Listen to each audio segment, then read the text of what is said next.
మేమైతే నాచారం గుట్టకు బయలుదేరినామండి. ఇక్కడ నాచారం అనేది హైదరాబాద్కి దగ్గరలో ఉంటుంది.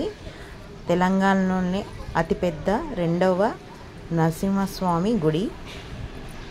అతిపెద్ద ప్రాంగణంలో అయితే ఈ దేవాలయం ఉన్నది. చూడండి, ఇది ఇక్కడ నుంచి దారి ఎంట్రన్స్.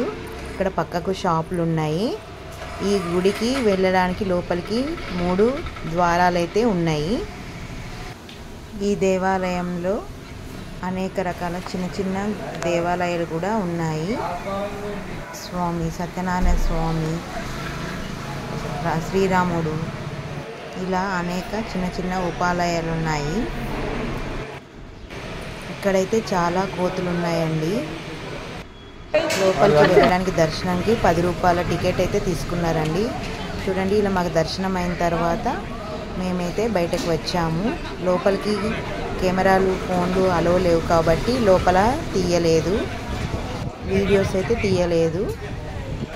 మీరైతే వెళ్తే కనుక ఫుడ్ కానీ హ్యాండ్ బ్యాగ్స్ కానీ జాగ్రత్తగా తీసుకెళ్ళండి. ఇక్కడ చాలా కోతులు ఉన్నాయి. చూసారా, ఇది కోనేరు. అందుకు చాలా వసతి ఉంది, గదులు ఉన్నాయి. ఇక్కడ ఉండి వంట చేసుకొని తినేసి వెళ్తారు. గోపురము రాళ్ళ మధ్యలో ఉంటుంది. ఇక్కడ సత్యనారాయణ పూజలు కూడా చేసుకుంటారు. నాచారం పోతే గాచారం పోతుంది అని అంటారు పెద్దలు. ఇలా మేమందరము స్వామివారిని అయితే దర్శించుకొని బయటకు వచ్చి టిఫిన్ చేసి చాయలు తాగి మళ్ళీ మేము బయలుదేరామండి. ఆ స్వామివారిని చూస్తే జన్మ ధన్యమవుతుందండి. ఇలా అందరం కలిసి వెళ్తే ఎంతో సంతోషంగా ఉంటుంది కదండి.